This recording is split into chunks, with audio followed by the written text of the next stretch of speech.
Всем привет!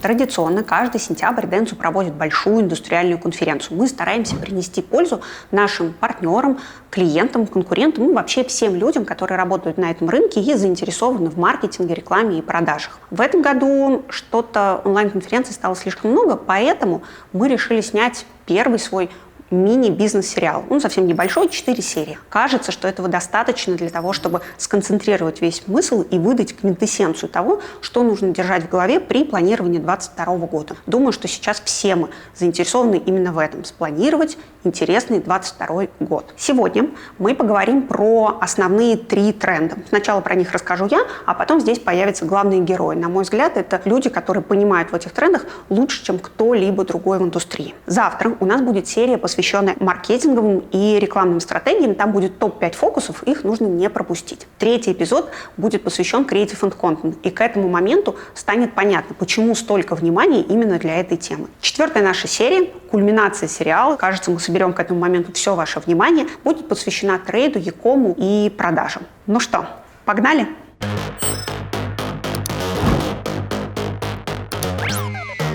Это проблемы. Откуда эти цифры? Это важнее динамики. Пользовательское внимание ушло к ним, подписка возросла на 67%. Это шанс получить, правда, другое внимание аудитории. Еще изменилось покупательское поведение. Кто-то растет в 8 раз, кто-то в 10. Удобство, еще раз удобство. Как ты думаешь, как так получилось? Я бы к этому относился как к некому лимитированному инструменту. Хорошая рекомендация. Я считаю, что покупка через сегменты — это действительно эффективная история. Хочешь такое поло, как сканируй код.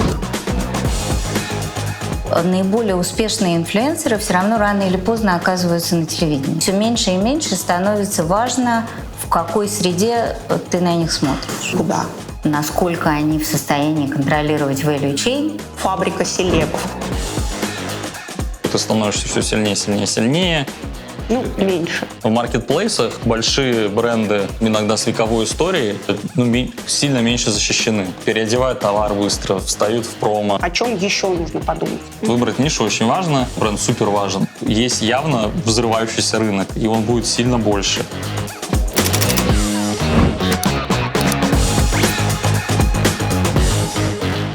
Ну что, давайте поговорим про тренды, которые стоит держать в голове, планируя 2022 год. Начнем с года 2021, и кажется, он закончится очень хорошо. Мы растем, и рынок наш растет даже выше 2019 года. Мы придем к цифре больше 550 миллиардов рублей маркетинговых инвестиций в России. В следующем году также double-digit growth, и думаю, что мы перевалим через оценку 620 миллиардов рублей. Откуда эти цифры? В этот раз мы применили весь научный подход, ориентировались на модели ЦМАК, сделали перевзвес на наш денсовский опыт и, в общем, получили вот такие многофакторные модели, которые выдают следующие результаты. Не надо запоминать цифры. Цифры все будут в презентации по ссылке, и там еще будут проценты сравнения год к году и вообще раскладка по медиа. Думаю, что будет полезно.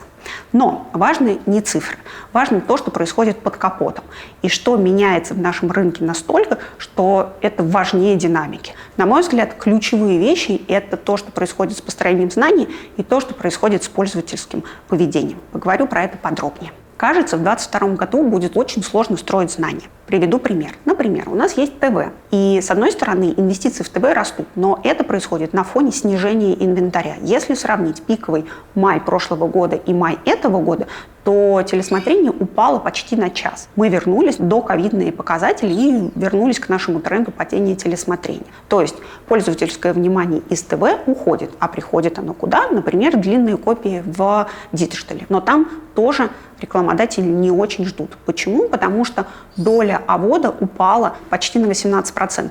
То есть OTT-платформы выбирают монетизироваться по подписке, и, наверное, это правда эффективно для их бизнеса, но не очень приятно для нас. Кроме того, видео теряет и платящую аудиторию. Если посмотреть на данные YouTube, к сожалению, в целом по YouTube, но думаю, что в России примерно такой же тренд. Подписка возросла на 67%. Это значит, что самая платящая аудитория выбирает подписаться, заплатить и не смотреть рекламу. И все это сокращает то самое широкое горлышко воронки.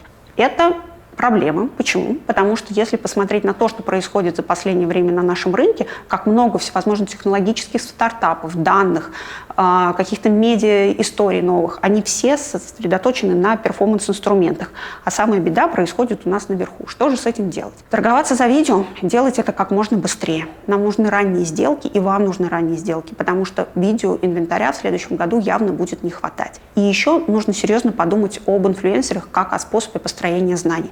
Явно пользовательское внимание ушло к ним, а рынок там еще абсолютно дикий. Нет нормальных измерений. Очень плохо работают бенчмарки. Да? Планирование на блогерах тоже это эксперименты. Я рекомендую в эти эксперименты вписываться, относиться к ним как к экспериментам, но зато это шанс получить, правда, другое внимание аудитории, которая сейчас нашими доступными, измеримыми и понятными инструментами, в общем, сложно собрать. Еще изменилось покупательское поведение, и это тоже крайне важно. У нас продолжает расти доля e-кома в покупках. Если возьмем все товарные категории целиком, то примерно 5% покупок в прошлом году делалось в e-коме, а в этом году на 6% пунктов больше, то есть уже 11%. Это рост больше 100%. И это значит, что уже нельзя игнорировать этот канал и нельзя относиться к нему просто как к каналу. Потому что, например, произошло изменение отношений бренда и потребителя. Бренды год к году растут на 4% в среднем, а вот собственные торговые марки на 17%. Это говорит о том, что потребитель в первую очередь выбирает удобство и цену, и только потом смотрит на товары и бренд. Кстати, бренд Power скорее теперь сдает позиции, и мы говорим про experience power. Удобство, еще раз удобство. Рост службы доставок у нас год года. Кто-то растет в 8 раз, кто-то в 10 раз. В общем, в любом случае, очень внушительно. Что с этим делать? Например, изучить, как изменился подход к принятию решений. Это целые цепочки, которые нужно построить с партнером. Например, мы такое умеем. И понять все пункты, которые влияют на принятие решений. И как вообще у нас теперь пользователь ходит по воронке. Проходит ли он ее целиком, вываливается ли нее и возвращается. В общем, скучно не будет. Это правда. Более того, нам нужна связка бренд-форманса, контента и, конечно, смотреть на свое развитие внутри площадок. Озон, X5, Самокат, Лавка – это не только торговые площадки, но и медиа, и с ними нужно уметь работать. Еще немаловажный фактор, здесь хочется только посочувствовать, конечно, очень усложнился рынок для тех, кто производит и продает товары. Вообще оперировать своими продажами все сложнее. Очень много новых ритейлов и новых способов работы с ними. Появляется огромное количество конкурентов, и многие из них растут в 2 раза год к году. При этом мало данных о продажах и мало данных о листинге. Чтобы собрать данные и выстроить цепочки для принятия решений, скорее всего, вам внутри компании или рядом потребуются новые непривычные роли или вообще навыки, которых у вас или у ваших сотрудников пока нет. Что с этим делать? В первую очередь получить общую картину рынка по листингу, ценам и продажам. У нас для этого есть инструмент. А второе – это настроить процесс. Сделать так, чтобы все люди, которые работают на продаже, правда работали вместе. То есть соединить, например, те, кто в диджитале, да, и очень часто именно диджитал отвечает за онлайн-продажи с нормальным коммерческим отделом, да, и еще плюс присоединить к этому процессу логистику, потому что от логистов в этот момент зависит куча всего в ваших e-com и трейд-продажах. Ну что, последняя мысль. Я хочу поговорить, конечно же, о смысле и о роли агентств. Все-таки мы находимся в агентском бизнес-сериале. Мы сфокусированы на том, чтобы приносить понятную и измеримую пользу. Мы готовы помогать настраивать процессы в этом новом 2022 году. Мы готовы помогать принимать решения, то есть обеспечить данные и поделиться теми бенчами, которые мы собираем каждый день. Ну и по традиции мы хорошо умеем медиапланировать и закупать рекламу. Привет, Леша. Привет, Маш. Как твои дела? Расскажи, пожалуйста, что у нас со спросом на ТВ-рекламу в 2021 году? У нас все замечательно со спросом. Дела у нас хорошо, у меня лично тоже. Спасибо. Этот год, 2021 год, оказался очень хорошим годом для телерекламного рынка. Спрос колоссальный на телерекламу мы видим сейчас и на текущий год, и на следующий год, конкретно на осень. И такое ощущение, что вот мы на этапе бурного восстановления и телерекламной отрасли, и сам весь рекламный рынок. Мы рады этим результатам. По прогнозам, если ты спросишь, что мы ожидаем, Да, это будет, конечно, спрашиваю. цифра будет колебаться в районе плюс 12, плюс 13% по телерекламе к 2020 году. Это вот на эти данные примерно мы должны будем выйти по итогам 2021 года. Как ты думаешь, как так получилось? То есть какие основные факторы на это повлияли? Мы всегда понимаем, что когда какие-то вещи происходят, это набор факторов. Один фактор никогда не сыграет на такой результат. Здесь история следующая. Во-первых, идет бурное восстановление после такого сложного ковидного 2020 года, где был локдаун. Да, идет восстановление в этот момент. Второй момент. Два крупных спортивных события пришлись на 2021 год, что дало весомый вклад в телерекламный рынок, в частности. Состояние экономики, те прогнозы по ВВП, которые дает и Минэкономразвития, и международные компании, говорят о быстром восстановлении экономики. Но есть и некоторые субъективные вещи, которые мы стали наблюдать в 2021 году. Это возврат рекламодателей, такая пересплитовка микса в пользу телевидения, их бюджета. Как это произошло, мы тоже интересовались этим вопросом. 2020 год для некоторых рекламодателей, они смогли провести чистый эксперимент отказа от телевидения в какой-то период времени. В частности, у нас есть случаи, когда во втором квартале 2020 года рекламодатель полностью уходил из телеэфира, оставаясь при этом во всех других медиа, в частности, и в диджитале.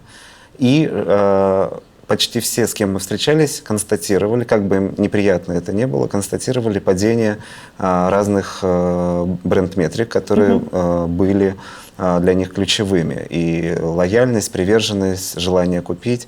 Не упало только знание, потому что, наверное, знание так быстро не может упасть, да, за один квартал.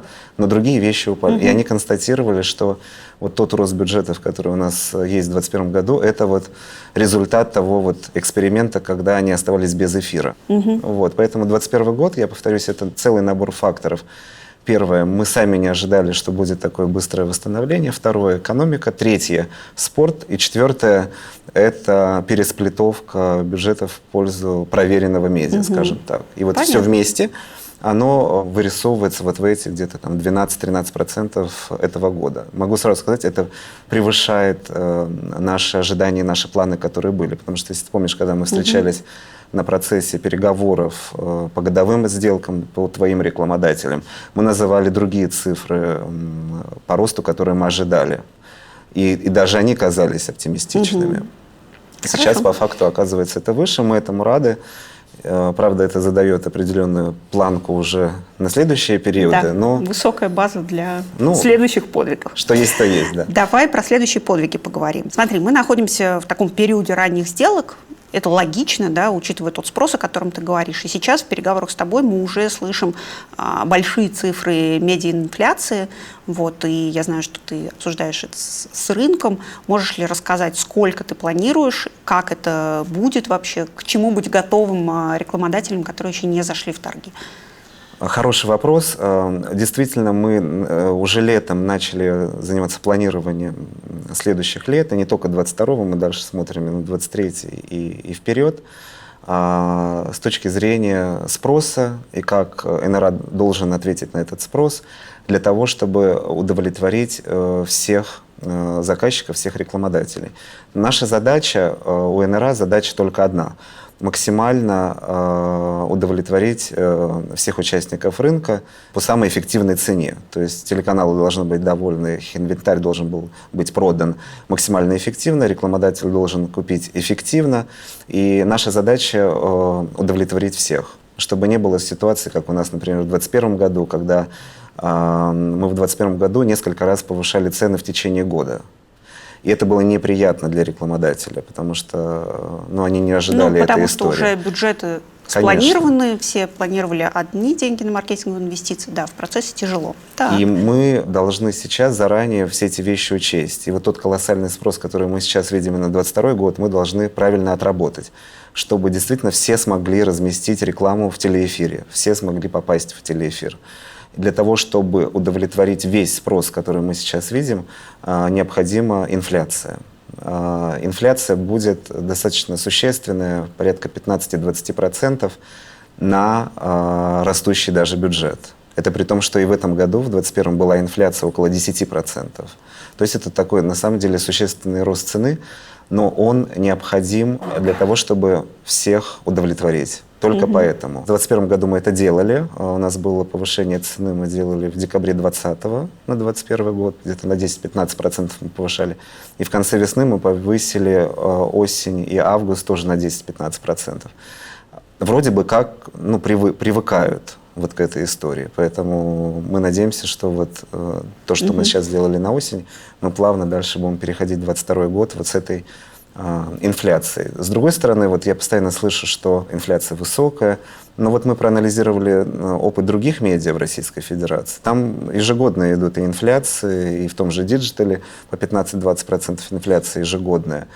Но как-то об этом никто не трубит во все трубы и не делает из этого какой-то акцент. Ну, потому что у нас есть монополист. Сразу... Нет, подожди, у нас есть монополист-селлер. Можно к тебе прийти и с тобой одним поговорить за всю медиаинфляцию в ТВ. Да? Диджитал более раздробленный, и одного такого... Там много игроков, и поэтому и это там... так не так видно, скажем так. Да, в телевидении это сразу видно. Ну и много аукционной модели, по которой тоже там цена формируется не всегда понятной. Ну и бюджет на телевидении достаточно большой всегда, поэтому, наверное, это более пристально. Хотя, то есть ты помнишь, и в 19-м, и в 20-м цены не росли на телевидении, да, то есть там была возможность, да, этого не делать, скажем так. Но вот 22-й год и 23-й дальше, если забегать вперед, такой возможности уже нет. Окей. Некоторые рекламодатели, товарные категории, прям, да, целые сектора рекламодателей, не будут расти с такой динамикой в бизнесе, да, то есть их бизнес не будет перерастать там, на 15-20%, следовательно, они не смогут себе позволить наращивать маркетинговые бюджеты с такой скоростью, чтобы все еще иметь там, приемлемую для себя цену. Что бы ты рекомендовал этим категориям? Тут надо смотреть, Маш, всегда о каких категориях мы говорим. Да? У нас есть несколько быстро растущих категорий, и мы их все знаем. Это вся новая экономика, все экосистемы, e-com. Финансовая деятельность по-прежнему является быстро растущей категорией. Недвижимость в чуть меньшем степени они представлены на телевидении, поэтому здесь есть, но не так, как представлены те другие сферы. И, конечно, вот эти деньги новой экономики, они активно растут, и в том числе мы должны правильно все это отрабатывать, да, с точки зрения наших всех параметров. А есть категории, которые растут чуть медленнее, и для них это будет более болезненная история. Здесь телевидение же не существует отдельно, да? Телевидение же не бывает стендалон. Любой бюджет сейчас работает всегда в медиамиксе, он всегда работает омниканально. И тут надо, естественно, смотреть на вклад и эффективность каждого медиа, какой он дает отдачу, какой ROI, какой импакт на продаже, и смотреть, подбирать такой микс, при котором это будет правильно и не пострадает сам бизнес. Поэтому в случае, если у рекламодателя бюджет не растет, моя будет рекомендация сделать, как-то менять микс в пользу телевидения, чтобы по телевидению иметь что-то приятное с точки зрения стоимости. Хорошая рекомендация. Да. Тем более мы наблюдали несколько лет перед этим, что, наоборот, микс менялся не в пользу телевидения. Да? 2021 год мы видим Слушай, смотри, если мы говорим, например, про FMCG, да, это предыдущие такие короли рынка, которые динамика... Но они по-прежнему огромные. Смотри, короли с какой точки зрения? Что FMCG-рекламодатели обычно определяли ту динамику, которая есть на рынке. То есть если у FMCG подъем в продажах, растут маркетинговые бюджеты, мы ту же динамику видим на рынке. Да? Начиная с 2020 года явно, да, что именно динамика клиентов новой экономики определяет, какая будет медиаинфляция, насколько вырастет рынок и так далее. Сейчас немного такое их время. FMCG, вот у тебя к этой категории какое отношение? Вот это какое-то долгосрочное ваше сотрудничество? Что им делать в такой сложной для них ситуации? На мой взгляд, сложно. Смотри, FMCG тоже, наверное, надо разделить на подкатегории. Например, у фармы это одна картина, да? Продукты питания, напитки – другая картина. В 2020 году, например, у нас что происходило? Некоторые компании FMCG которые имеют хороший запас прочности, и понимая, что, например, сейчас они не отобьют все инвестиции на рекламу в нужном объеме, да, продолжали рекламироваться и быть в эфире, Да, наращивали и бюджет, вкладывали чтобы в долю. получить долю. И у них есть эти деньги, они могли себе это позволить. А те, кто не мог себе это позволить, какая бы цена ни была на телевидении, они все равно не смогли бы это позволить, им зарплату нечем было платить. Поэтому я бы сказал, здесь не всегда вопрос цены, да, а скорее вопрос их долгосрочной стратегии в отношении того, сколько они планируют быть на рынке, что будет с их брендами. Поэтому это всегда мы сможем понять на самой встрече с рекламодателем, на вот этих переговорах, чтобы понять, а что происходит, что ему нужно. Узнаю Лешу, у тебя всегда очень точечный подход, не бывает общих советов. Он и общий, и точечный. Всегда бывает отдельный рецепт для каждого конкретного бизнеса. А чтобы этот рецепт получить, нужно понять, что происходит. Хорошо. Как тебе кажется, те тренды, о которых мы говорим на 2022 год, какие из них будут долгосрочными? Условно, да, телесмотрение, наверное, продолжит падение, при этом цена продолжит расти, потому что спрос никуда не денется. По поводу телесмотрения. Телесмотрение во всем мире снижается. Это такой, скажем так, естественный тренд.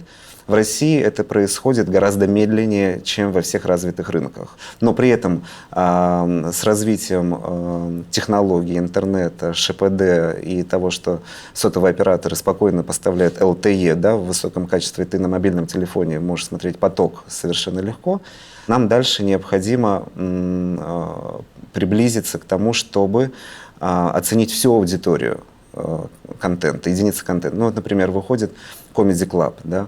Мы понимаем, сколько в эфире людей посмотрело благодаря социологии Медиаскопа.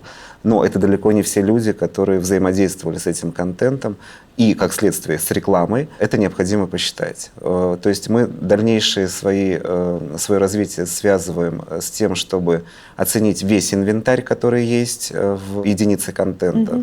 И дальше понять уже, что с этим сделать. И возможно, что эти цифры как-то отразятся на том, чтобы, когда мы будем смотреть в целом телесмотрение и взаимодействие с контентом, не через классический экран телевизора, да, а через все устройства, это уже будут другие цифры. Но это проекты, ты понимаешь, 22-й, 23-й и так дальше года. Да? А с точки зрения рекламодателей, мы думаем, в ближайшие годы сохранится история с интернет-сервисами, Якомом и экосистемами. Они по-прежнему дальше будут завоевывать свою аудиторию. Да, ты еще упомянул про многолетние сделки. Мне кажется, их становится больше. Правда ли это так? И кажется ли тебе, что у нас теперь становится такая новая норма, да, что мы торгуем не год, а больше, и, в общем, как-то букируем за клиентом инвентарь сразу на несколько лет вперед. У нас есть такая привычка и сложившаяся практика, что делаются upfront однолетние, годовые сделки. То есть, что означает upfront? Мы осенью договариваемся на следующий целый год вперед.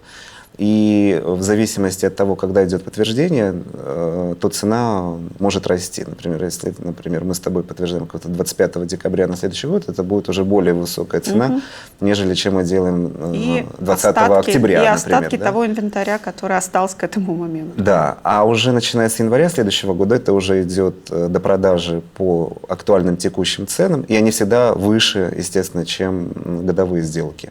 Какое-то количество лет назад, и был опыт и практика у Video International, были 3-летние сделки у Video International и какие-то еще, там, 2-летние. Это обычно всегда инициатива самого рекламодателя.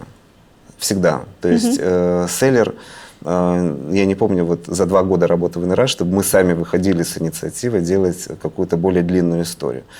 Это всегда инициатива рекламодателя, и мы заметили, что вот сейчас запроса со стороны рекламодателя стало больше на длинные сделки. Это сказывается недостаток инвентаря, наверное. Я думаю, что они хотят как-то застраховать себя от того роста цены, который может произойти. И сделать так, чтобы был инвентарь. И заблокировать инвентарь, чтобы быть уверенным, что ты будешь в эфире. Да, как-то обезопасить себя. У нас есть какой-то процент, который мы делаем, и мы Я бы не стал это прям делать вот как большую практику на долгие года, да, то есть я бы к этому относился как к некому лимитированному инструменту. Запросов именно сейчас большое на длинные сделки, и я думаю, будут лимиты, потому что в какой-то момент мы скажем, давайте не будем. Ценно. Да. Принято. Хорошо. Смотри, у нас весь наш этот небольшой бизнес-сериал, он посвящен одной теме. Мы хотим собрать все важное, что нужно учесть при планировании 2022 года. Что еще клиентам и агентствам, которым их помогают, нужно держать в голове? Я бы посоветовал еще внимательно, ну, помимо вот тех параметров цен, что я назвал, еще внимательно либо провести какие-то совместные воркшопы с нами, чтобы понять, а что мы еще можем, кроме просто договориться о каких-то ценовых параметрах. Можешь привести пример? Какой? И новые продукты. Я очень ратую за тему, которую вот мы с вами тогда начинали, покупка рекламы через сегмент аудитории, а не только социально-демографические характеристики. В частности, наши коллеги из Франции, TF1, у них достаточно существенный объем выручки уже идет через сегменты. И там сегментов столько, сколько там мы бы мечтали об этом. И я считаю, что покупка через сегменты – это действительно эффективная история, когда ты можешь точнее спланировать действительно на группу покупателей, нежели чем просто пол и возраст. То есть я правильно тебя слышу, что, используя ваши новые продукты, можно на те же деньги получить большую эффективность, скажем так? То есть торговаться с вами не за цену, а за то, какой value можно за эти деньги получить от ТВ-размещения. Конечно. Также я доволен тем, как у нас идет QR-коды в рекламе. Их немного, на самом деле, идет, но каждый раз это достаточно эффективный инструмент, если у рекламодателя есть классное предложение для потребителя. Пример потрясающий – это Пола Лакоста на теннисном чемпионате, который они транслировали или во Франции, или в США, я не помню, где просто была L-рамка во время чемпионата тенниса, где было написано «Хочешь такое поло? Сканируй код». А один бренд, FMCG, в коротком 15-секундном ролике был такой яркий оффер, что сработало достаточно сильно. Телеканал «Суббота» на запуске телеканала в первые несколько месяцев канала показывали минутные QR-коды прямо с ведущей, где разыгрывали и сумки Луи Виттон, и дорогие смартфоны. Директор канала сказал, это какое-то безумное количество переходов было. Ну, то есть люди хорошо реагируют это круто, что вы приучаете, телеканалы приучают аудиторию вообще этим инструментом пользоваться. Да. А это же и есть вот этот перформанс. Да? Аудиометки для тоже клиентов новой экономики, у которых есть свое приложение. Это прекрасный способ сразу поймать аудиторию из телевизионного эфира и продать им что-то важное и полезное для них. И я бы очень хотел, чтобы рекламодатели и рекламные агентства тоже на это смотрели вместе с нами и вместе искали какие-то способы, как это можно использовать. Спасибо тебе большое. Удачных тебе торгов впереди. И вам тоже удачных. Нам всем удачных торгов впереди, точно будет интересно. Да, зовите еще. Здравствуйте, Светлана. Добрый день. Спасибо большое, что вы к нам пришли. Мне кажется, что много людей в нашей индустрии рады вообще вас послушать, на вас посмотреть, потому что ваше мнение сильно влияет на индустрию и вообще на то, что у нас в рекламной и в медиаотрасли происходит. У меня много вопросов, постараюсь как-то не все задать и не замучить вас. Первое, вы профессионально, очень профессионально в вашей компании, вы производите контент. При этом вопрос контента наиболее актуален сейчас для брендов, нужно строить знания, с этим есть проблемы и так далее. Можете ли вы рассказать о том, какой контент, на ваш взгляд, наиболее актуален был в 2020 году, какие уже выводы вы можете сделать про 2021 год и что из этого может быть полезно брендам, например? Спасибо, что пригласили. И надеюсь, что удастся что-то интересное рассказать. Действительно, 2020 год, наверное, много интересного нам принес с точки зрения понимания того, какой контент востребован, потому что, наверное, в 2020 году все больше было запроса на так называемый социально значимый контент, да? И вообще стало больше, наверное, появляться в обществе такой потребности и понимания общечеловеческих ценностей. И мы как холдинг довольно много уделяем этому внимания. И сейчас уже такой общепринятый стал появляться термин, много его используют, social impact контент. И мне кажется, что вот этот контент, особенно молодыми поколениями, он востребован довольно сильно. И здесь очень много разных тем поднимается. И темы там, экологические, и темы социальные, и темы здорового образа жизни. На самом деле такая возрастающая по значимости тема. Тема самореализации, развития очень много где возникает. Мне кажется, что вообще в мире сейчас мы видим эту повестку довольно сильно. И приятно, что в России эта повестка тоже становится более востребована. А так, 2020 год, конечно, с одной стороны, люди хотели отдыхать и развлекаться, и поэтому был востребован и развлекательный, такой спокойный, легкий контент. Но и хотели видеть такие реалистичные, берущие за душу произведения. И, конечно, в любом случае информация всегда оставалась, особенно в такие минуты потрясений глобальных, я бы сказала, все-таки 2020 год был годом глобальных потрясений. Конечно, информация, именно информация верифицированная, которой ты можешь доверять, конечно, была очень востребована. Спасибо. Сейчас видим, что пользовательское внимание, да, из ТВ-просмотра нашего стандартного, оно все-таки уходит либо в интернет, например, на OTT-платформы, либо переключается в инфлюенсеров. И это вообще такое не очень изведанное рекламной индустрии поле. Да? Мы видим, что там, да, много показов, много внимания, но не знаем, как с этим работать, как оперировать и так далее. Я знаю, что ваш холдинг тоже делает движение в этом направлении. Можете про это побольше рассказать? Я бы, во-первых, все-таки не говорила о том, что уходит зритель из телевидения, да, потому что все-таки зритель по-прежнему смотрит телевидение, смотрит его долго, смотрит почти 4 часа в сутки, и это, в общем, не очень меняющиеся цифры на протяжении довольно длительного уже периода времени. В 2020 году 136 миллионов человек смотрело телевизор, поэтому слухи о смерти телевидения сильно преувеличены.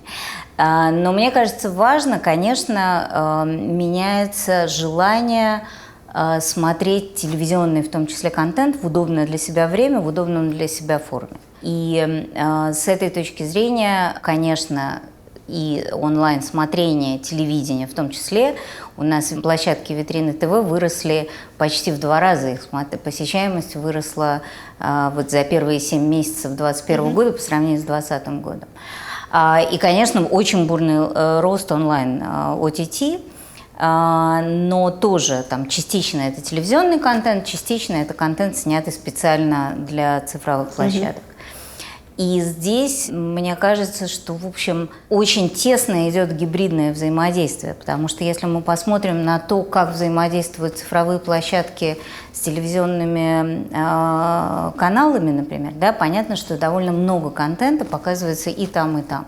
И выбираются разные окна показа. Какой-то контент изначально показывается на телевизионных площадках, потом позже идет в онлайн-площадке, какой-то наоборот. Иногда эксперименты мы делаем. Какой-то контент, который, например, мы не очень ожидали, что можно будет успешно показать на телевидении те же чики, который был взрывом. Они изначально снимались под онлайн. Для Море снимался как Море Originals. Но после этого крайне успешно прошел на СТС. Конечно, это был эксперимент для нас, и, в общем, он оказался более успешным, чем мы ожидали. Если говорить про инфлюенсеров, здесь тоже довольно интересная история, потому что посмотрите, что наиболее успешные инфлюенсеры все равно рано или поздно оказываются на телевидении. Потому что они достигают определенного потолка или известности, или своего профессионального развития. Да? Может быть, они и могли бы становиться более популярными только в цифровой среде, но они несколько ограничены, может быть, в своем профессиональном развитии того, чего они хотят делать, того, как они дальше хотят развиваться. И мне кажется, вот этот переход из одной среды в другую, и то же самое, как люди, которые становятся известными на телевидении, они становятся очень известными и популярными инфлюенсерами. И вот Мне кажется, что вообще вот эта тема противопоставления цифры и телевидения, там, эфирного в первую очередь, она вообще уходит в прошлое, потому что мы говорим о контенте, мы говорим о звездах, об инфлюенсерах, и, в общем, все меньше и меньше становится важно, в какой среде ты на них смотришь. У меня прям есть вопрос про это, да. Спасибо. Как вам кажется, какая правильная, возможная стратегия развития для тех, кто сейчас является, по сути, вещателями? Да? То есть есть несколько иностранных сценариев, как это может быть. Будет ли там, например, концентрация именно на OTT, либо это будут компании, которые торгуют правами, либо там, не знаю, монетизация через какой-то мерч и просто постав, как-то такой фабрика селебов. В общем, что будет с такими... в голове пользователей все-таки стандартными ТВ-каналами, которые явно трансформируются, а вам, наверное, видно куда. Мне кажется, почти уже не осталось медиакомпаний, которые чисто телевизионные каналы. Сложно. Я пыталась вспомнить, и на самом деле и в России, и за рубежом практически все телевизионные компании уже имеют сильное цифровое присутствие и его развивают.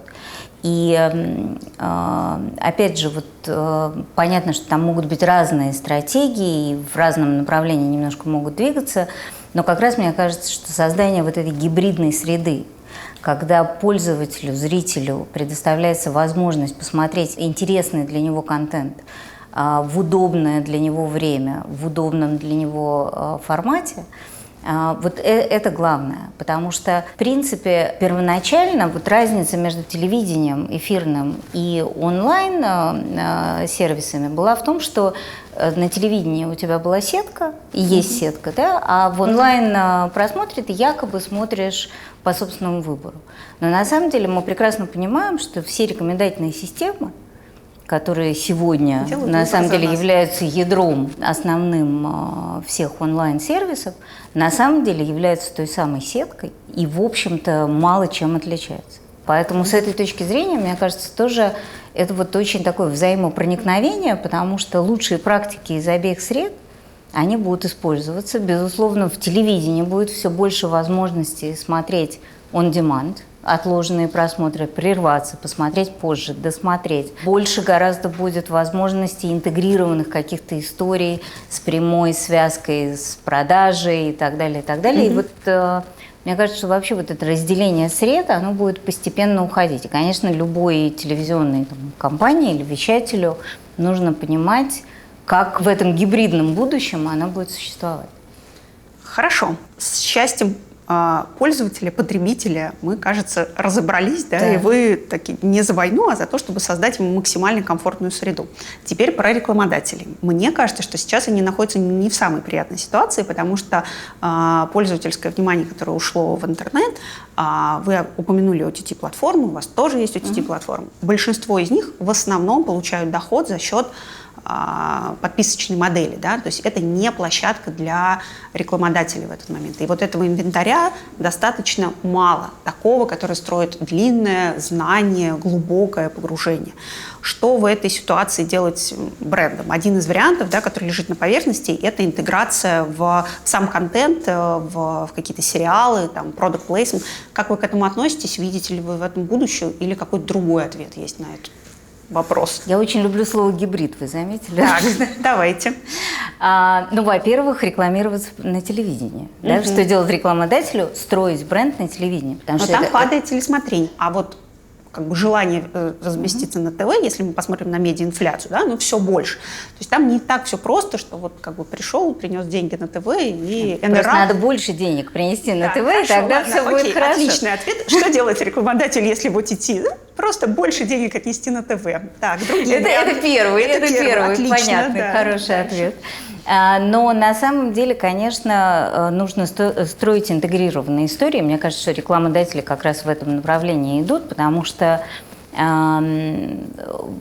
во-первых, я все-таки думаю, что рекламные модели в онлайн-сервисах будут развиваться. Не факт, что они будут доминировать, и, может быть, останется доминирование именно подписной модели, Но, тем не менее, особенно при том количестве сервисов, которые нас окружают, и при той войне сервисов, которые нас окружают, я думаю, что рекламная модель будет вполне развиваться. И, в общем, мы видим это и на зарубежных каких-то историях, там тот же Spotify, который сейчас делает, да, такую дешевую подписку, но в полурекламной модели.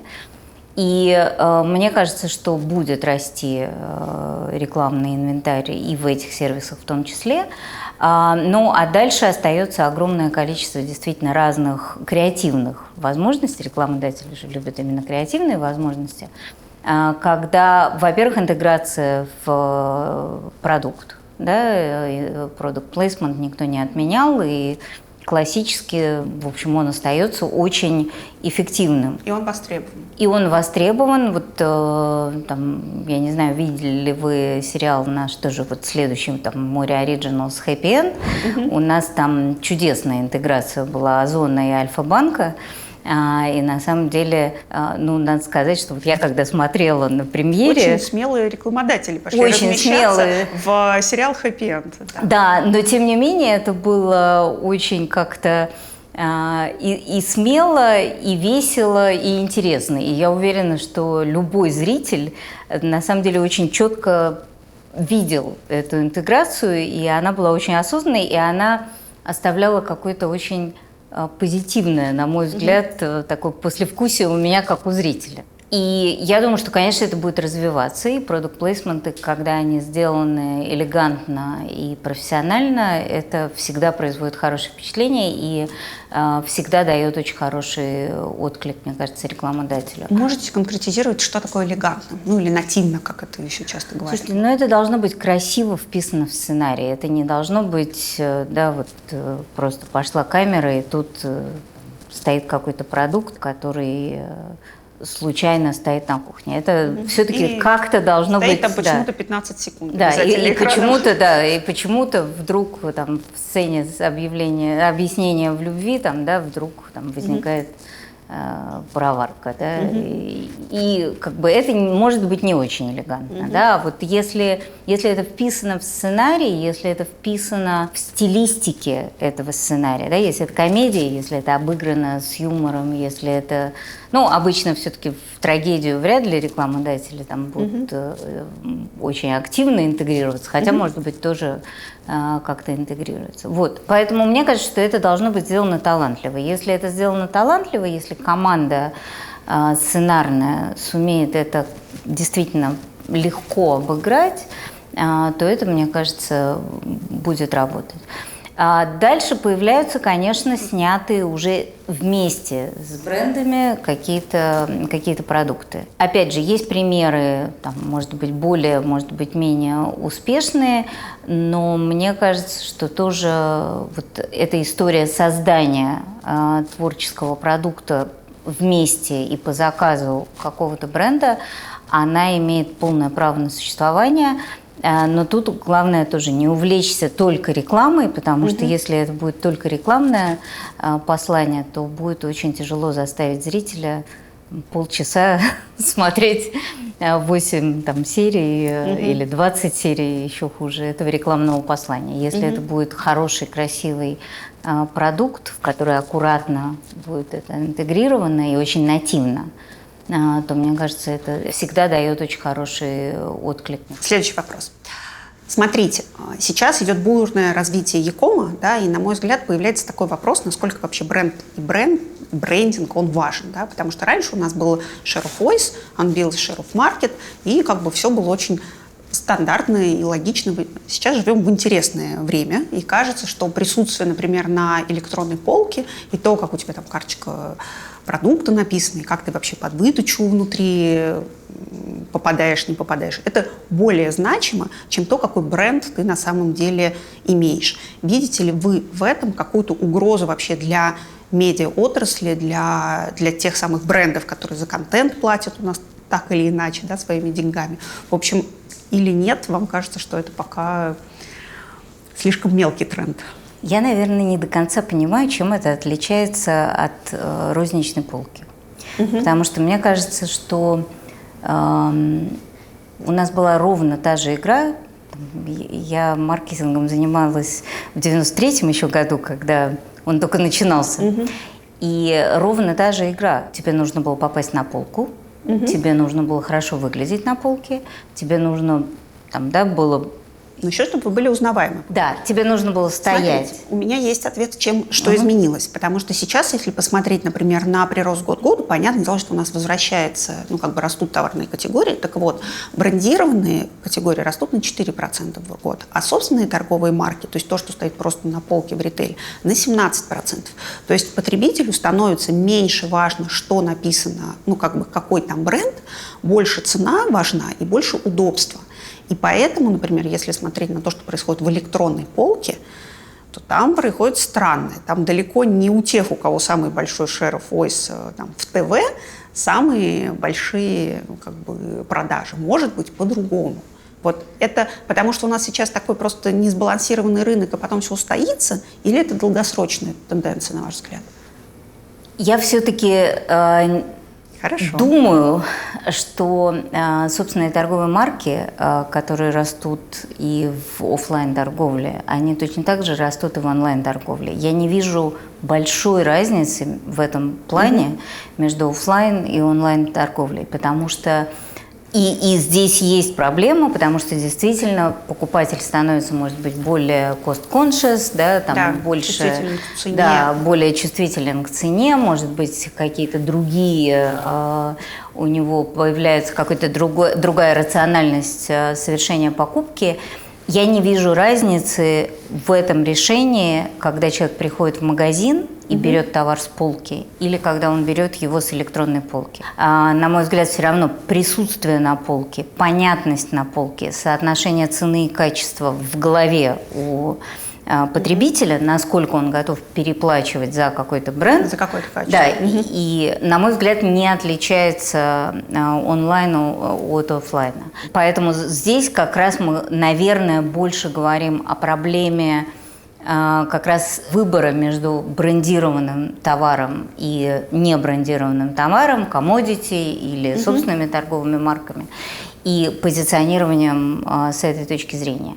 А здесь я уверена, что рекламодатели гораздо более профессиональны, чем я в этой области, но мне кажется, что просто меняется в том числе то, кто нуждается в брендировании, да, потому что если раньше речь шла в первую очередь про брендирование продукта, да, то сейчас посмотрите, крупные рекламодатели – это в том числе площадки, да, и электронные площадки. То есть здесь, может быть, действительно происходит некая смена того, кто становится лидером value chain, да, и кто начинает диктовать правила.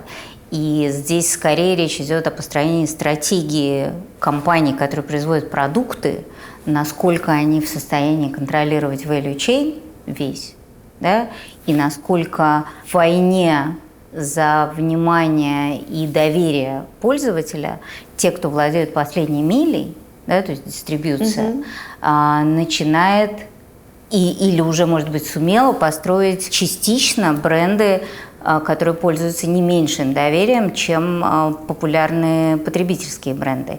И вот здесь мы возвращаемся к тому, а где можно строить бренд, который пользуется доверием. Это безусловно, телевидение. Да? И вот есть исследования, которые показывают, что, например, при построении бренда, бренды, которые рекламируются на телевидении, на 70% больше пользуются доверием при построении бренда, чем когда строится бренд в других средах. И вот здесь вопрос, если мы хотим обратно вернуть вот это владение брендом, и что бренд какого-то отдельного продукта потребительского должен стать выше, чем владельца последней мили, то дальше вопрос, почему сегодня у нас крупнейшие рекламодатели – это как раз владельцы последней мили, а не потребительские марки. Может быть, в этом как раз и кроется тайна. Кажется, мы поговорили про очень много важных вещей, но, возможно, я что-то вас забыла спросить, и у вас есть какой-то еще совет, какое-то такое напутствие рекламодателям, которые сейчас решают, что же они будут делать в 2022-м. В периоды роста появляется очень много возможностей. В периоды падения тоже появляется много возможностей, но не всегда есть на это ресурсы. В периоды роста всегда больше возможностей получить ресурсы для этого. Я думаю, что как раз это время, когда нужно определять, какая у тебя стратегия. Вот это очень важно. Ты отдаешь свою судьбу все-таки в руки других партнеров по value chain, или ты строишь свою судьбу сам. Если ты строишь свою судьбу сам, то, безусловно, тебе нужна очень продуманная, интегрированная рекламная кампания. И слово «гибрид» и слово «интеграция», мне кажется, это такие лозунги 2022 года. Спасибо вам большое. И это, думаю, было очень полезно.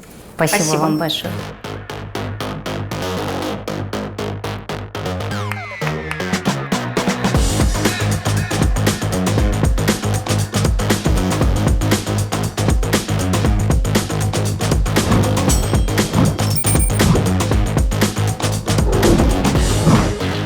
Привет. Спасибо большое, что пришел. Привет. Было недалеко, к счастью, все в Сити. Мы снимаем бизнес-сериал, он про то, что нужно держать в голове, планирую 2022 год. Понятно, что сейчас все конференции, которые про планирование будущего, маркетинг, рекламу, они обязательно содержат цифры по e-com, потому что это такая штука, которую сложно не заметить. Цифры есть, они понятны, но интересно больше вглубь. Не конкретно сколько растет, да, а что происходит в конкретных категориях.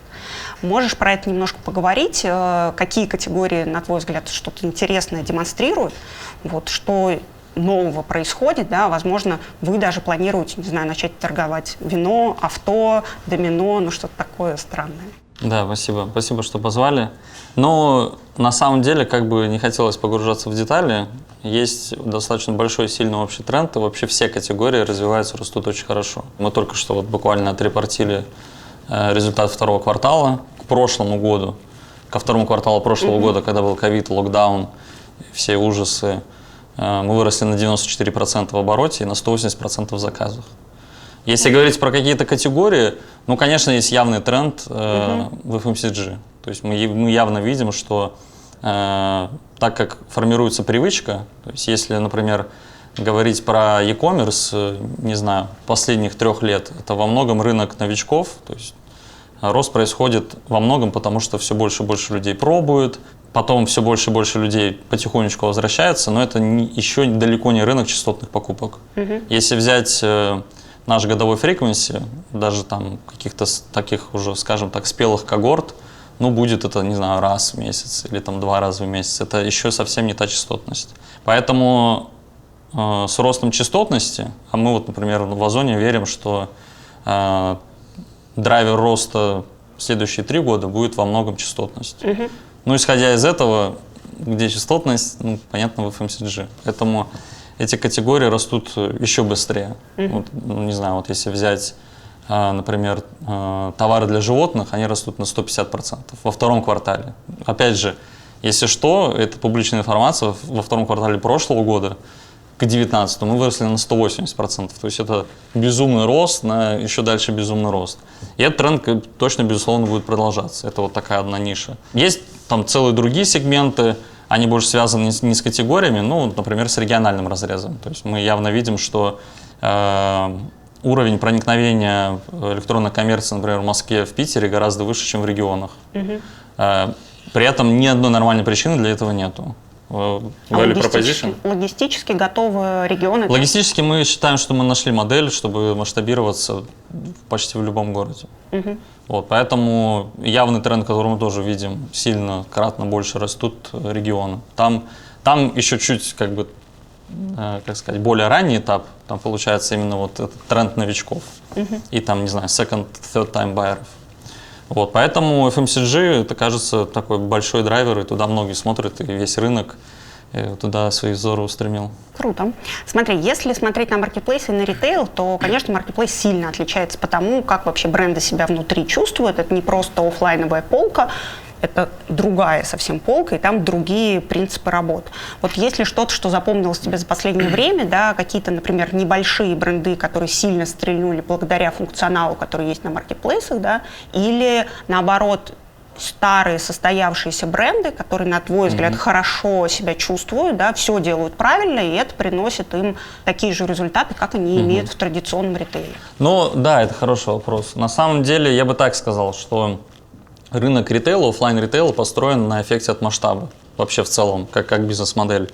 Это работает так, что ты становишься все сильнее, сильнее, сильнее, и вместе с тобой становятся какие-то бренды сильнее, сильнее, сильнее. Если ты на полке какого-то федеральной большой сети, то у тебя уже все достаточно хорошо, а пробиться маленькому бренду сложно. В маркетплейсе все, ну, конечно, многие механизмы точно так же работают, но все-таки в основе лежит сетевой эффект. Сетевой эффект – это каждый новый участник приносит стоимость всей системе и всем другим участникам. Поэтому возникновение новых брендов, мало того, что барьеров, ну, скажем так, нету. Можно сказать, что их нет. Меньше. Но я бы сказал, что именно зайти на маркетплейс, их все-таки, я бы даже готов заявить, что их нету. Во-первых, это. Во-вторых, ну, как бы есть огромный инструментарий, который позволяет развиваться, который не связан, на самом деле, с сливаниями денег. Вот. И я бы так сказал, что в маркетплейсах большие бренды, там, иногда с вековой историей, они просто сильно меньше защищены. Ну, в свою уже очередь получается, потому что есть вообще-то еще небольшие бренды, которые там агрессивно выходят и что-то делают. Ну, большой крутой пример – это, там, очевидно, ну, известная история с Energetic. Это достаточно там, молодая компания, молодой бренд, который играет на серьезном рынке. Бытовая химия, да, бытовая химия, который играет на рынке, ну, с такими, с очень серьезными игроками. У нас у тебя на платформе это сопоставимые показатели? Там, ну, скажем так, если посмотреть на Synergetic в офлайне, их доля будет, ну, наверное, я там точно не скажу, ну, 1, может, процент, может, 2. Если смотреть, например, вот на нашей площадке, это 20%. И сказать, что это какие-то ребята, которые обладают безумным капиталом, и, ну, по сравнению с сильными брендами, ну нет, видно, что просто это огромная активность, они очень хорошо понимают все инструменты, которые мы выкатываем. Такие бренды, они очень быстро реагируют на все. Они и реагируют, они быстрее принимают решения, у них вот цикл принятия решений очень такой быстрый. Они, ну как это там принято говорить, переодевают товар быстро, встают в промо, что-то там делают. Ну в этом плане и меняют сам продукт. Да? Понятно, что в принципе у любого бренда очень хорошие маркетинговые команды, то есть они, безусловно, и креативы, и спецпроекты, и все, но там имеется в виду саму суть продукта можно поменять. Там иногда, скажем, маркетинг, он встает чуть-чуть там, даже на первое место. При этом я не могу сказать, что крупные бренды, вот все, они там застарелые, уже ничего не могут. Ну вот, например, у нас Nestlé очень хорошо использует инструменты. Ну, я бы сказал, на мой взгляд, ну как нам всегда мало, кажется, нужно, чтобы все больше использовали, да. Все равно чуть-чуть аккуратно, то есть это очевидно, что наша именно там, рекламная платформа, ну, наверное, пока это еще чуть-чуть в новинку, в диковинку. Хотя там это уже одна из крупнейших интернет-площадок. Вот. Ну, вот они достаточно хорошо используют хорошей эффективностью инструмента. У меня как раз был вопрос про то, как конкурировать на маркетплейсе. Ты почти уже на все сам все рассказал. Да. Есть еще что-то, что вот когда планируется выход на маркетплейс или уже есть товары на маркетплейсе, хочется конкурировать с другими брендами. Вот о чем еще нужно подумать? Ну, смотрите, во-первых, я бы сказал так, что маркетплейс – площадка заинтересованного развития. То есть и вообще очень много достаточно информации доступно по поводу популярности запросов. Я бы даже сказал так, первый большой шаг – это просто аналитика. На самом деле ее уже достаточно много, что популярно, чего не хватает, какие поисковые запросы, какие пустые поисковые запросы. И вообще можно оценить вот этот вот, скажем так, ландшафт, даже по росту на самом деле мы даем разбивки. То есть можно понять, что растет, можно оценить, ну вообще так, я бы сказал так, выбрать нишу. Вот выбрать нишу очень важно. Второе, ну нужно понимать и жить в логике, которая, к сожалению, пока что есть в ритейле. Это площадка. То есть это не так, что я выгрузил вам товары, ну что? Это ваша проблема, как он уйдет. Да, ну то есть на самом деле надо понимать, что это площадка, возможность просто делать свой бизнес, иметь своих клиентов, их возвращать. Мы будем выкатывать инструменты кастомизации, таргетирования. будем выдавать информацию по клиентам, то есть это можно будет прям полноценно развивать свой магазин, работать над отзывами, накапливать вот этот капитал, понимать, что это важно, что это твое, что это не вот просто, говорю, там, я отгрузил вазон там, на склад, и вот где мои продажи. Вот, но на самом деле вот эта штука, она просто дальше требует от тебя чуть больше гибкости, экспертизы, дать возможность принимать решения. Я вот, например, вижу часто проблему, что e-commerce юниты больших там, компаний, у них недостаточно полномочий, недостаточно мандата. Поняла. Еще вопрос. Столько много инструментов. Скажи, пожалуйста, насколько важна сила бренда в этот момент? То есть настолько ли важно вложение в бренд, как у нас это раньше было, да, share of voice, share of market. Да, тебя много в ТВ, ты виден как бы в видеоинвентаре, ты построил знания, и это конвертировалось в продажи. Вот на маркетплейсах, похоже, это живет немножко по-другому. Иногда сила бренда самого маркетплейса позволяет строить продажи даже очень маленьким брендам, которые в целом неизвестны. Если у тебя хорошая цена, ты правильно попадаешь в нишу и так далее. Как тебе кажется, насколько бренд важен или не важен? Я сторонник того, что есть базовые коммерческие торговые процессы, которые на самом деле уже веками работают, и потом это все переупаковывается. Если вот посмотреть статьи про ярмарки шампани во Франции в средние века, вообще-то было очень похоже на маркетплейс во всех смыслах. Там даже были расчеты шли на третий день после того, как ярмарка прошла. То есть там это вот очень похоже на маркетплейс. В связи с этим я бы так сказал, что в классическом ритейле, в офлайн ритейле, да, просто бренд сильно больше защищен. Вот в маркетплейсе он чуть менее защищен, но это не значит, что бренд не важен, бренд супер важен. И, конечно, стартовая позиция у крупных брендов супер сильная. Другое дело, что если над этим не работать, нужно понимать, что создается целый другой новый рынок, где легко можно удивиться цифрам, расстроиться. Бренд супер важен, нужно его развивать. Я думаю, что здесь никакие устои не ломаются. Другое дело, что за ним нужно следить. Это задача все-таки бренда. А так, шансы, да, действительно, чуть больше у других, ну, скажем, у более мелких брендов, ну, или не брендов, чем офлайн. Да. Хорошо. Так, у вас есть крутая амбиция получить рекламную выручку больше, чем ВК. Как вы собираетесь это сделать? Почему, вам кажется, пойдут инвестировать в рекламные инструменты именно на Озоне? И какие категории рекламодателей вам наиболее интересны? То есть где вы видите для себя потенциал в категориях рекламодателей именно на Озоне? Общий уровень выручки рекламной, ну, я бы даже не сказал, что это амбиция. Это вообще не амбиция. Это почти уже случилось. Да. Надо просто понимать, что наш темп роста мы не планируем сбавлять. И видим большой потенциал продолжать очень сильно расти и в следующем году, и через год. И просто от роста компании и небольшому увеличению процента рекламной выручки от общего оборота, ну, это само собой математическое явление, оно произойдет. Ну, достаточно в близком будущем. Амбиции, они сильно больше, чем то, что озвучено. Если в целом говорить про... Ну, во-первых, есть мировая практика. То есть даже если что-то не изобретать, не придумывать, Amazon как площадка, как рекламная площадка уже там... Ну, есть разные оценки, но вроде как он уже не уступает Facebook в Америке. Если смотреть Alibaba, это главная рекламная площадка в Китае. Ну, и под этим всем вообще-то есть хорошая причина. Marketplace – это максимально площадка, где происходит непосредственно транзакции. То есть это максимально коммерциализированная площадка. Самая близкая связка между показал сообщение, получил деньги на счет. Да, то есть по сути реклама, и как мы на нее смотрим, вот продуктовая, и вот все инструменты, которые мы выкатываем, это в неком виде формат общения между селлером, брендом, кем угодно, и покупателем. Поэтому, исходя из того, что это площадка, есть полная прозрачность, и непосредственно транзакция происходит без каких-либо атрибуций и прочего. Ну, по большому счету, самая эффективная реклама будет на этой площадке.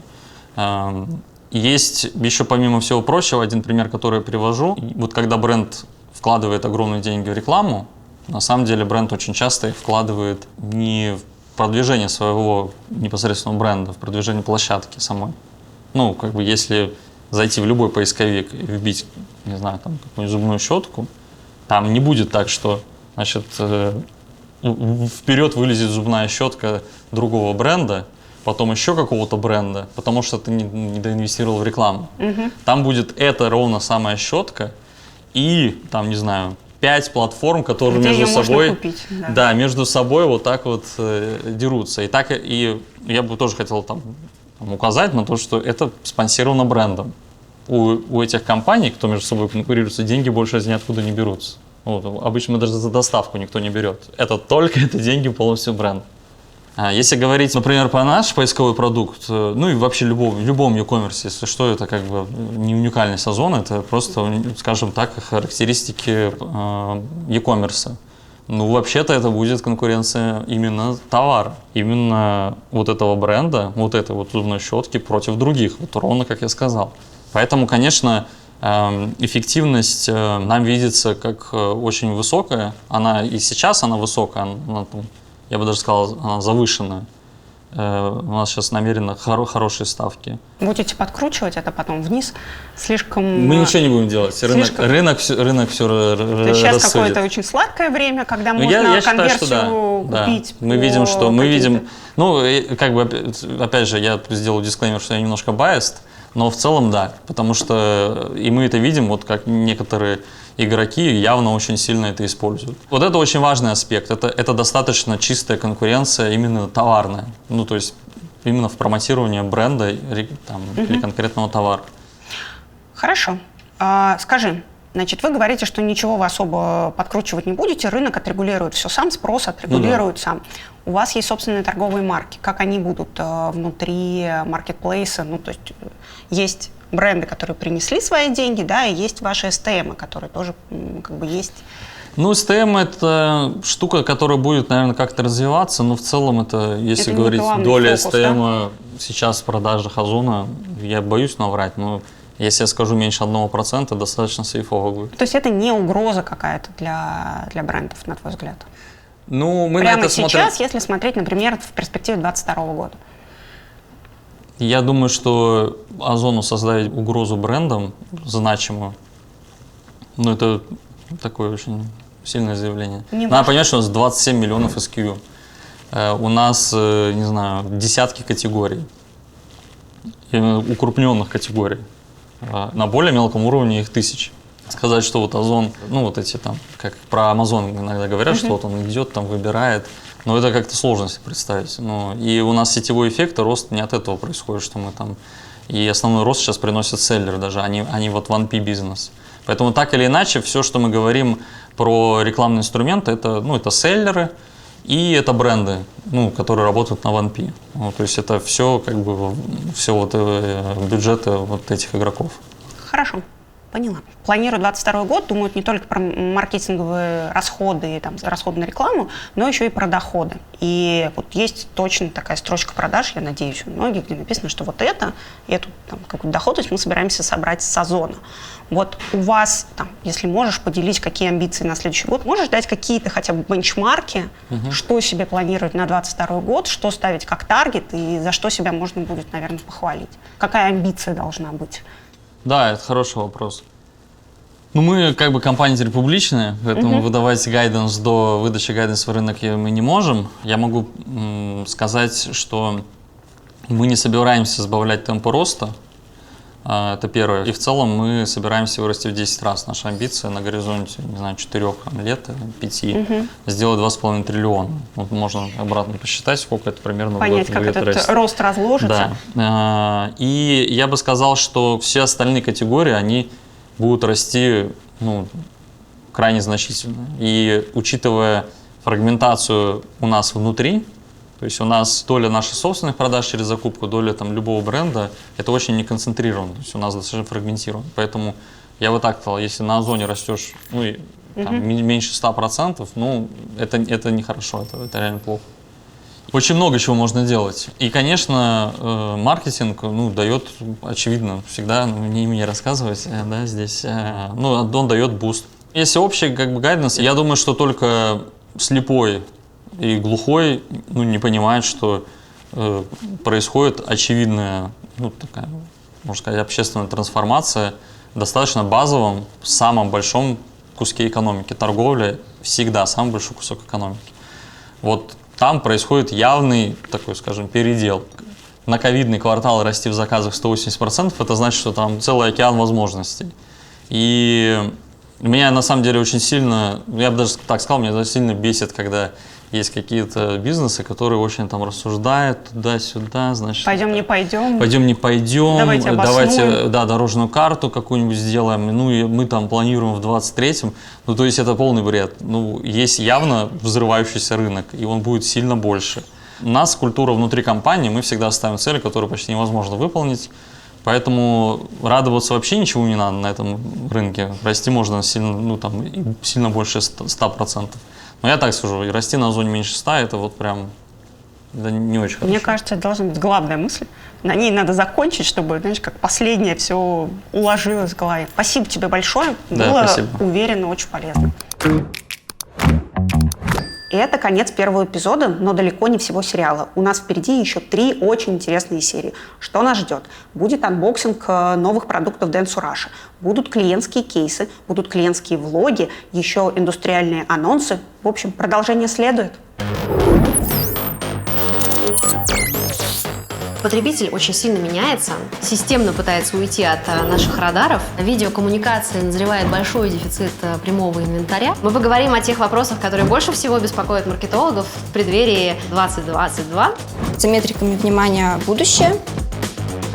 Разговоры в целом порядком надоели уже. Идет борьба за время и внимание зрителя. Это уже не категория nice to have. But as important is to make sure that your voice is also heard. I would say Russia has a unique, it's magic, very specific media and data landscape. Как не тратить много денег на неработающий креатив? Атрибуционное моделирование – это очень прекрасный инструмент. Вы можете делать совершенно невероятные вещи. Мы разработали собственную методологию оценки эмоционального интеллекта брендов. А что происходит, собственно, с локальными брендами? Почему это круто? Накачанный торс как-то не очень хорошо действует. Лишь 10% людей готовы копаться, разбираться в теме и совершать рекуррентные платежи. Be the change. It's clear. We are a profit company. And I hope it will not only be about fashion, but will be about a specific behavior. Возможно, самое время немножко поэкспериментировать и потестировать.